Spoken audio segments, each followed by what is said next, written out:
ಸೇನಾ ಮುಖ್ಯಸ್ಥರು ಇವತ್ತು ಸಭೆಯನ್ನ ಕೂಡ ನಡೆಸ್ತಾರೆ. ಸಭೆಯಲ್ಲಿ ಯಾವ ರೀತಿಯಾದಂತಹ ದಾಳಿ ಆಗಬೇಕು, ಯಾವ ರೀತಿಯಾಗಿ ಸೇಡನ್ನ ತೀರಿಸಿಕೊಳ್ಬೇಕು ಅನ್ನೋದರ ಕುರಿತು ಒಂದಷ್ಟು ಚರ್ಚೆಗಳನ್ನ ಕೂಡ ನಡೆಸಲಾಗುತ್ತೆ. ಗಡಿಯಲ್ಲಿ ಇದೀಗ ಉದ್ವಿಗ್ನ ವಾತಾವರಣ ನಿರ್ಮಾಣವಾಗಿದೆ. ಪಹಲ್ಗಾಮ್ನಲ್ಲಿ ಭಾರತದ ಜೆಟ್ಗಳು ಹಾರಾಟವನ್ನ ಮಾಡ್ತಿದ್ದಾವೆ.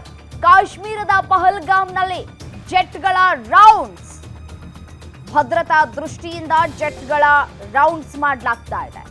ಗಡಿಯಲ್ಲಿ ಉದ್ವಿಗ್ನ ವಾತಾವರಣ ನಿರ್ಮಾಣ ಆಗಿರುವಂಥದ್ದು ಕೆದಕೊಂಡು ಬರ್ತಾ ಇದೆ ಪಾಕಿಸ್ತಾನ, ಕಾಲ್ ಕೆರ್ಕೊಂಡು ಬರ್ತಾ ಇದೆ ಪಾಕಿಸ್ತಾನ. ಉಗ್ರರು ದಾಳಿ ಮಾಡಿದ್ದು, ಇದಕ್ಕೆ ಕುಮ್ಮಕ್ಕು ಕೊಡ್ತಾ ಇರೋದು ಪಾಕಿಸ್ತಾನ.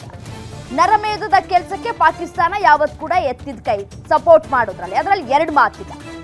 ನಿರಂತರವಾಗಿ ಗುಂಡಿನ ದಾಳಿ ಕೂಡ ಆಗ್ತಾ ಇದೆ. ಪಾಕಿಸ್ತಾನದಿಂದಲೂ ಕೂಡ ಗುಂಡಿನ ದಾಳಿ ಆಗ್ತಾ ಇದೆ. ದಾಳಿ ಮಾಡಿ ಕೆಣಕ್ತಾ ಇದೆ ಪಾಕಿಸ್ತಾನ. ಈ ಹಿಂದೆ ಬುಟೋ ಒಂದು ಮಾತು ಹೇಳಿದ್ರು, ನಾವು ಫೈರಿಂಗ್ ಮಾಡಲಿಲ್ಲ ಅಂದ್ರೆ ನಮ್ಗೆ ನಿದ್ದೆನೇ ಬರಲ್ಲ ಅಂತ ಹೇಳಿ. ಈಗ ನಾವು ಹೇಳ್ತಾ ಇದ್ದೀವಿ, ನಾವು ಕೂಡ ನಿಮ್ಮನ್ನ ಹೊಡೆದು ಉಡಿಸ್ಲಿಲ್ಲ ಅಂತಂದ್ರೆ ನಮಗೂ ಕೂಡ ತಿಂದಿದ್ದನ್ನ ಜೀರ್ಣ ಆಗಲ್ಲ, ನಮಗೂ ಕೂಡ ನಿದ್ದೆ ಬರಲ್ಲ. ನೋಡಿ, ಪಹಲ್ಗಾಮ್ನಲ್ಲಿ ಆಯ್ತಲ್ಲ ಉಗ್ರರ ದಾಳಿ, ಆ ವಿಚಾರಕ್ಕೆ ಸಂಬಂಧಪಟ್ಟಂತೆ ಜೆಟ್ಗಳು ಹಾರಾಟವನ್ನ ಮಾಡ್ತಾ ಇದ್ದಾವೆ. ಅಲ್ಲಿ ಸೆಕ್ಯೂರಿಟಿ ಭದ್ರತೆ ವಿಚಾರಕ್ಕೆ ಸಂಬಂಧಪಟ್ಟಂತೆ ಯಾರು ಇರಲಿಲ್ಲ ಅಂತ ಅಲ್ಲಿ ಹೋಗಿ ಬಂದಂತಹ ನಮ್ಮ ಕನ್ನಡಿಗರು ಹೇಳ್ತಾ ಇದ್ರು. ಬೇರೆ ಎಲ್ಲ ಕಡೆ ಭದ್ರತೆ ವಿಚಾರದಲ್ಲಿ ಯಾವುದೇ ರೀತಿಯಾದಂತಹ ಲೋಪಗಳು ಇರಲಿಲ್ಲ.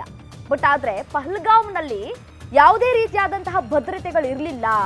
ಯಾವ ಒಬ್ಬ ಸೈನಿಕನೂ ಕೂಡ ಇರಲಿಲ್ಲ, ಯಾರು ಸ್ಥಳೀಯರು ಪೊಲೀಸರು ಕೂಡ ಇರಲಿಲ್ಲ ಅನ್ನುವಂತಹ ಆರೋಪವನ್ನು ಮಾಡ್ತಾ ಇದ್ರು.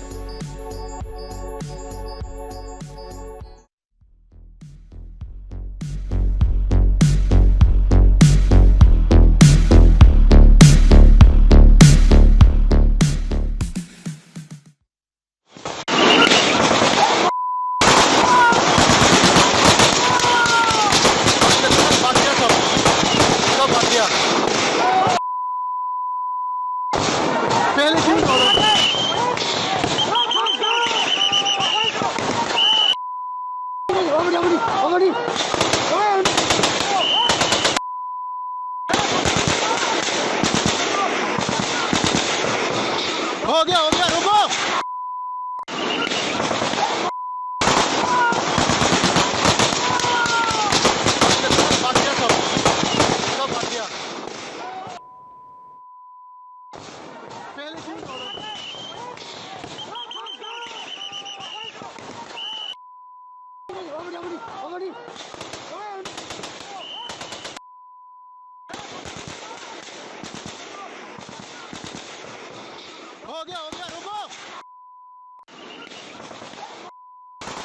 ಇದೀಗ ಜೆಟ್ಗಳು ರೌಂಡ್ಸ್ ಹಾಕ್ತಿದ್ದಾವೆ. ಪಹಲ್ಗಾಮ್ನಲ್ಲಿ ಏನು ಉಗ್ರರು ದಾಳಿ ಮಾಡಿದ್ರು, 26 ಜನರು ಸಾವನ್ನಪ್ಪಿದ್ರು. ಆ ವಿಚಾರಕ್ಕೆ ಸಂಬಂಧಪಟ್ಟಂತೆ ಈಗಾಗಲೇ ಕೇಂದ್ರ ಸರ್ಕಾರ ಒಂದು ಹೆಜ್ಜೆ ಮುಂದೆ ಹೋಗಿ ಯಾವ ರೀತಿಯಾದಂತಹ ಭದ್ರತೆಯನ್ನ ಒದಗಿಸಬೇಕು ಅನ್ನುವಂತಹ ನಿಟ್ಟಿನಲ್ಲಿ ಎಲ್ಲ ತಯಾರಿಯನ್ನ ಮಾಡಿಕೊಂಡು ಇದೀಗಾಗಲೇ ದಾಳಿ ಪ್ರತಿದಾಳಿಗಳು ಕೂಡ ಆಗ್ತಾ ಇರುವಂಥದ್ದು. ಉದ್ವಿಗ್ನ ಪರಿಸ್ಥಿತಿ ಕೂಡ ಬಾರ್ಡರ್ ಅಲ್ಲಿ ಇರುವಂಥದ್ದು. ಇನ್ನು ಇದೇ ವಿಚಾರಕ್ಕೆ ಸಂಬಂಧಪಟ್ಟಂತೆ ಇದೀಗ ಜೆಟ್ಗಳು ರೌಂಡ್ಸ್ ಹಾಕ್ತಾ ಇದ್ದಾವೆ.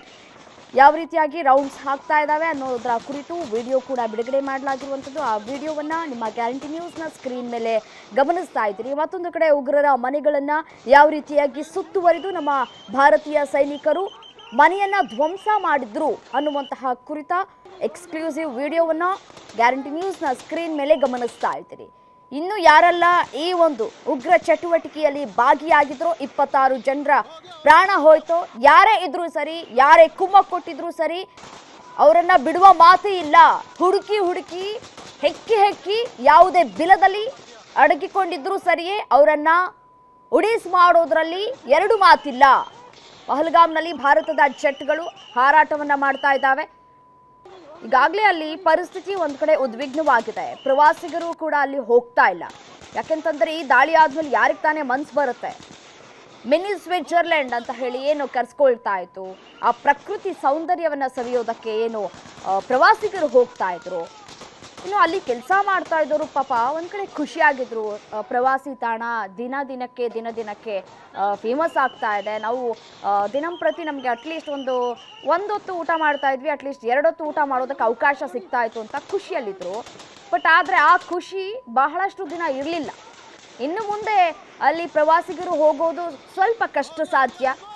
ಇನ್ನು ಡೆವಲಪ್ ಆಗೋದಕ್ಕೂ ಕೂಡ ಇನ್ನೂ ಕೂಡ 2-3 ವರ್ಷ ಕೂಡ ತೆಗೆದುಕೊಳ್ಳುವಂತಹ ಸಾಧ್ಯತೆಗಳು ಕೂಡ ಹೆಚ್ಚಾಗಿದೆ. ಯಾಕಂತಂದ್ರೆ ಅಲ್ಲಿ ಸೆಕ್ಯೂರಿಟಿಗಳನ್ನು ನೇಮಕ ಮಾಡಬೇಕು, ಅಲ್ಲಿ ಸೈನಿಕರನ್ನು ಕೂಡ ನೇಮಕ ಮಾಡಬೇಕು. ಈ ರೀತಿಯಾಗಿ ಅದು ಆ ಒಂದು ಪಹಲ್ಗಾಮ್ನಲ್ಲಿ ಇದೆಯಲ್ಲ ಆ ಒಂದು ಪ್ರದೇಶ, ಅದು ಒಂದು ಬಯಲು ಪ್ರದೇಶ, ಎತ್ತ ನೋಡಿದ್ರೂ ಕಾಡು ಕಾಣ ಸಿಗುತ್ತೆ. ಅಲ್ಲಿ ಯಾರು ಯಾವಾಗ ಹೇಗೆ ಅಟ್ಯಾಕ್ ಮಾಡ್ತಾರೆ ಅನ್ನೋದು ಗೊತ್ತಾಗೋದಿಲ್ಲ.